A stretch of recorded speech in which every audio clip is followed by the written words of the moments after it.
1980s Alligator is a creature feature directed by John Sayles, starring Robert Forster of Jackie Brown fame, and a plethora of great character actors of the late 70s and early 80s who you'll likely recognise from other films. So the film starts in one of those two-bit tourist traps in Florida, an alligator farm, and being the mid-60s or early 70s, this particular alligator farm isn't shackled by things like occupational health and safety or regulation or any of that nanny state nonsense. This particular alligator farm attracts tourists with its alligator wrestling spectacles. So we find the heroine of our film, the future heroine of our film, future herpetologist, future love interest.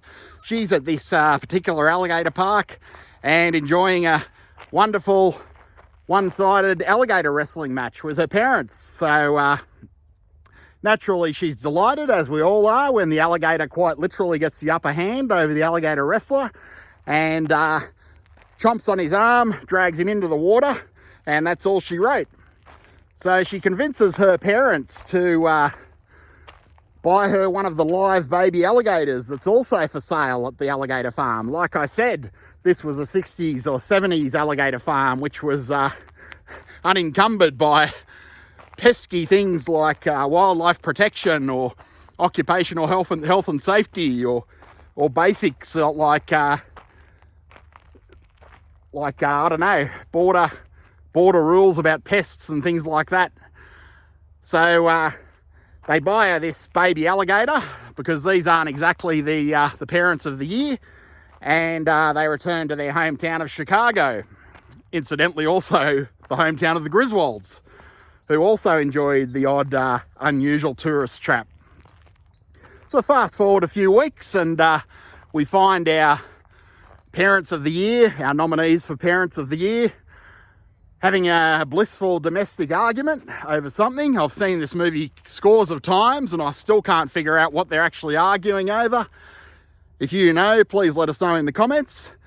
Nevertheless, the blame invariably goes onto the alligator, of course, the new pet, the focus for all of their disappointments in life, I guess. The father angrily takes the alligator out of its tank upstairs, flushes it down the toilet, and it ends up in the sewer. So flash forward again, I guess however many years it takes to get us to 1980, and we meet our film's protagonist, our hero. He's the Harry Callahan of herpetology. He's the John McClane of crocodiles. He is Robert Forster. And Robert Forster is, like John McClane and Harry Callahan, frequently being suspended, destroying police cars and so on and so forth. I guess we can only presume. And we see a bit of exposition, a bit of heroic exposition, where Robert Forster diffuses a very tense situation with an unhinged man who's threatening to blow up the police station with an alarm clock, of all things. So Robert Forster, with the help of the obligatory cannon fodder new young rookie, diffuses the bomb, not in the way that I might diffuse a bomb that's made of comprised of an alarm clock, which would be hitting snooze about 17 times. But nevertheless, he diffuses it. It is only an alarm clock, it's not attached to anything. But regardless, they do throw the book at the would-be bomber. And this establishes Robert Forster as a loose cannon, someone that doesn't do things by the book. And that's the only way you're going to get a police hero that's going to function anything approaching plausibly in a scenario such as Alligator. So the alligator's been basically feeding on medical waste from a big evil pharmaceutical company. This was back in the days when big evil pharmaceutical companies were viewed with suspicion by the entertainment industry. Nowadays, they just pay off the entertainment industry and buy advertising. But nevertheless, back in the early 80s, they were seen as deeply suspicious, and that's where we get our villains for Alligator. So our big evil pharmaceutical industry have been throwing their medical waste, which is comprised of dissected cats and dogs, into the sewers with the help of a portly Newman from Seinfeld lookalike pet store owner by the name of Gutchell.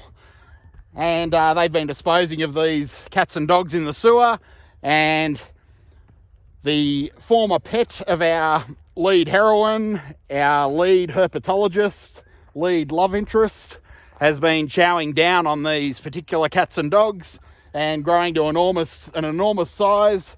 One of the minor characters later states that it's about the size of a Cadillac. So there you have it. We have a Cadillac-sized alligator in the sewers of Chicago.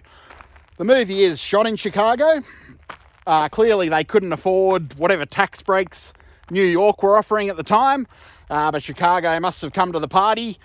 And as a result, Alligator is set in the Windy City. So this one's a pretty cool satire of not only monster movies, but also wild, out-of-control bureaucracy, corruption, all of the big city problems that you see and the big government problems that you see. This one does a very effective job of poking fun at all those different elements. And we even have the great white hunter in the form of Henry Silva. Henry Silva, of course, from a bunch of movies like Escape from the Bronx, bunch of westerns, Mr. Scarface, to name a few. Henry Silva turns up as the great white hunter, the Jose Lothario. There's one great scene where he even, he's flirting with a reporter when she asks what the mating call of the alligator is. And another great line in the movie is that Henry arrives on the scene, our great white hunter, and to find the local police dropping depth charges to try and kill the beast. And he does remark that it is an animal, not a submarine, which is quite hilarious. But the alligator starts chomping its way through the suburbs of Chicago. It starts off with sewer workers and people that won't be noticed like that. And eats a reporter, eats Robert Foster's partner. And then it just tears its way through the streets and begins a smorgasbord of sorts through the streets of Chicago and the neighbourhoods of the Windy City. And all builds to a very satisfying, explosive conclusion. Probably a fairly predictable conclusion, but this movie's a whole lot of fun nonetheless. So if you haven't seen Alligator from 1980, it's fairly easy to watch. I believe it's available with commercials on YouTube right now. You can find it on DVD or Blu-ray pretty cheap. You can probably see it on Tubi and via all sorts of nefarious locations throughout the web. And let's just say it's probably more entertaining and more artistic than anything that you're going to see at a cinema this year. So, Alligator, 1980. Check it out. Certainly one of the most satisfying monster movies of the 1980s.